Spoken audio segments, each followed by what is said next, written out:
Look around you right now. Chances are, wherever you are, home, office, car, cafe, there's plastic within arm's reach. Maybe it's your water bottle, the packaging around your lunch, the keyboard you type on, or even the clothes you wear. Plastic has woven itself into the fabric of our lives, but behind its convenience hides a global nightmare. The numbers are staggering, the warnings are loud, and the consequences are no longer in the future. They're crashing in right now like a tidal wave.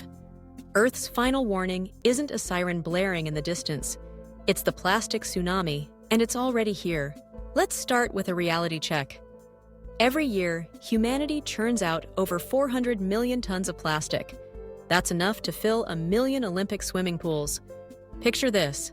Every single day, the world dumps the equivalent of 2,000 garbage trucks full of plastic straight into our waterways, oceans, rivers, lakes. This isn't a slow drip. It's an unrelenting flood, a fire hose of trash that never turns off, and the pace is only accelerating. If we do nothing, plastic production is projected to nearly triple by 2060. Imagine 3 times the trash, 3 times the pollution, 3 times the suffering. This is the legacy we're building. You've probably heard the story. Just recycle and everything will be fine. But here's the harsh truth. Recycling, as it stands, is largely a myth. Out of all the plastic ever made, a mere 9% has actually been recycled. The rest? It's either burned, buried, or lost to the environment, where it will outlast us by centuries. The system is fundamentally broken.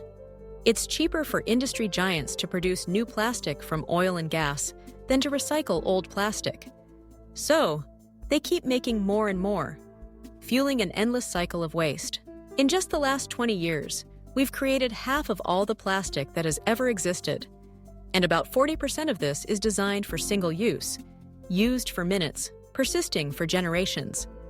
There is no away when it comes to plastic. The plastic you toss today will be here long after you're gone, lingering in the soil, swirling in the sea, and, increasingly, making its way back to you. The evidence of this disaster is everywhere. Right now, between 75 and 199 million tons of plastic are choking our oceans. The Great Pacific Garbage Patch, a floating continent of trash, has now grown to twice the size of Texas. By 2050, if current trends continue, our oceans could contain more plastic by weight than fish. We are, quite literally, building a new geological layer of garbage that future generations, if they get the chance, will study with disbelief. But this isn't just an environmental problem, it's personal. Those plastics we see on beaches and in rivers don't just stay there. Over time, they break down into microscopic fragments, microplastics, that infiltrate every part of our world. Scientists have found microplastics in the air we breathe, the water we drink, and the food we eat.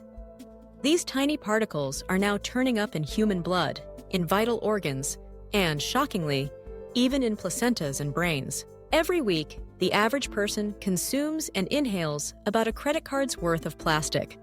Let that sink in. A credit card's worth every single week.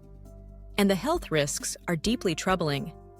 Recent international studies warn that chemicals in plastics are linked to a wide range of diseases: cardiovascular disease, cancer, diabetes, respiratory issues, and increased vulnerability to infections.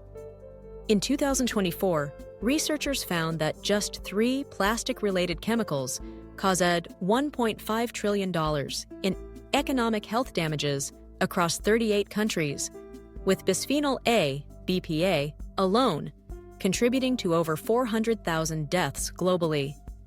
The threat isn't abstract. It's in our bodies, and it's undermining our health. The injustice of this crisis is also impossible to ignore. For decades, wealthy nations exported their plastic waste to poorer countries, creating a toxic legacy for communities that had little say in the matter. This waste colonialism has left people in the global south grappling with pollution and illness from plastic they never produced. Today, Asian countries are responsible for over 80% of the plastic entering the ocean, not because they produce the most, but because they inherited the world's plastic mess. The narrative that individual action alone, recycling more, buying less plastic, will solve this problem is a distraction. It's been a convenient story for big corporations, shifting blame onto consumers while they keep the plastic tap wide open. We've been told to feel guilty, to do more, to be responsible, while the real power to change the system has always rested with those making, selling, and profiting from plastic. But there's hope. Change is possible, and it's happening.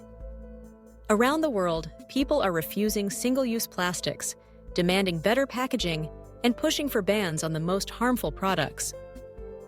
Community action is powerful. When cities and regions unite to say no to plastic bags, straws, and other throwaway items, it creates momentum that governments can't ignore. But this fight is bigger than any one person, city, or country. It demands a united front, a global response to a global crisis. That's why, right now, the world is on the brink of something historic. In August 2025, the United Nations will host a critical round of negotiations in Geneva to finalize a global plastics treaty. After years of failed talks and disagreements, this is our last, best chance to set enforceable rules that actually cap plastic production, regulate toxic chemicals, and provide resources for developing nations to fight back against plastic pollution. More than 100 countries support strong, binding targets to reduce plastic production, but powerful oil and petrochemical interests are fighting hard to water down the treaty. The outcome of these negotiations will shape the future of our planet, our health, and our children's lives. At the same time, the upcoming United Nations Ocean Conference in June 2025 will bring the world's attention back to the urgent need to protect our seas and marine life from this relentless plastic onslaught. So, what can you do? Start with your own choices. Refuse, reduce, and reuse before you even think about recycling. But don't stop there. Join with others in your community. Support local bans on single-use plastics. Demand that your leaders back a strong, binding global treaty. Pressure companies to take responsibility for the full life cycle of their products. Support organizations fighting for environmental justice and a safer, healthier world. The plastic tsunami isn't coming, it's already here. But so are we. We are the first generation to fully grasp the scale and danger of this crisis, and we may be the last with the power to stop it.